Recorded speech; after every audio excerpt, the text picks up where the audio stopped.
Hi guys, and welcome back to Phat Pack Magic. We've got another exciting Vintage Cube Draft gameplay for you here today, and it looks like Tizok is starting off the game already on a mulligan.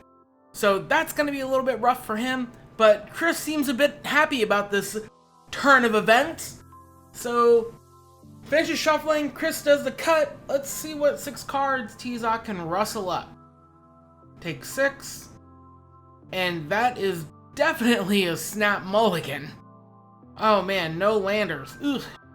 Unfortunately, Tizok is going to be going down to 5, and this is because we don't have the London Mulligan rule in effect yet. So he's not going to be able to draw 7 and put 2 bad cards on the bottom.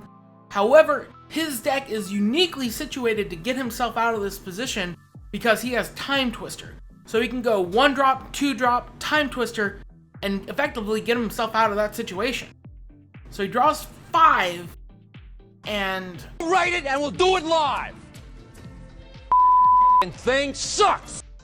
Plays Mountain Goblin Guide. Oh, and he reveals a land card for Chris. Yep, already down 2 cards, and Chris gets to draw an extra one. That's completely fair, and he doesn't draw his second land. Swings in, Chris goes down to 16, reveals a Regicide, and the Regicide is Naya colored, so it's going to be able to eat that Goblin Guide. But plays a Skull Clamp, and unfortunately it doesn't look like he's going to be able to get much value out of it if Chris just Regicides the Goblin Guide. They're talking about life totals at the moment. He took 2 hits because Goblin Guide does have haste.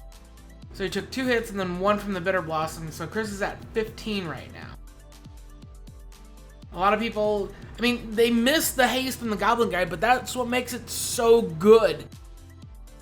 And Chris decides to play out that Windswept Heath he drew.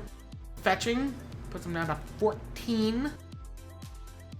What are you gonna fetch, Chris? Is it gonna be a pretty Temple Garden? Oh, come on! Get the pretty lands. Get the pretty lands for me, Chris. But Knight of Autumn eats the Skull Clamp, and now Chris has a 2-1 blocker to block the Goblin Guide. But not for long, because Tizok drew a second land, reveals the Maelstrom Pulse, chumps blocks with the Bitter Blossom, takes another life from the Bitter Blossom, and he reveals the Maelstrom Pulse. But it doesn't look like he's really got much he wants to play here. I mean, he's got a lot of removal, and he's content just to sit back and take a turn off. Where unfortunately Tizok doesn't have that. So he swings in, reveals the Lingering Souls, and then it eats a Regicide. But I don't know why. No. Direfleet Daredevil doesn't mill a card from the library. It exiles an instant or sorcery in the graveyard. So the Lingering Soul should go back on top. But he draws something else. He should be drawing the Lingering Souls. Alright, this is driving me crazy. Okay, so he plays Solemn Simulacrum. I guess they're skipping the Lingering Souls. And he fetches out a Swamp. And Tizok has nothing. So Chris chumps with the Solemn Simulacrum. Happy to draw another card off that. Just really getting the card advantage in there, even though he doesn't really need it.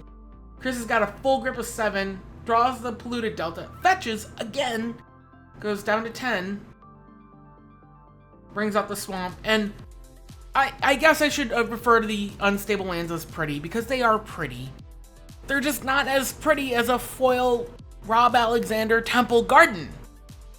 So Chris swings in for 2, drops Sorin, which is going to ping that Direfleet Daredevil, and Tizok draws, again, nothing. He's just stuck. Chris goes down to 10, makes another Bitter Blossom token, and pumps up the Sorin, reveals Liliana. Tizok's like, yep, okay, yeah, there's nothing I can do. I'm dead. Good game.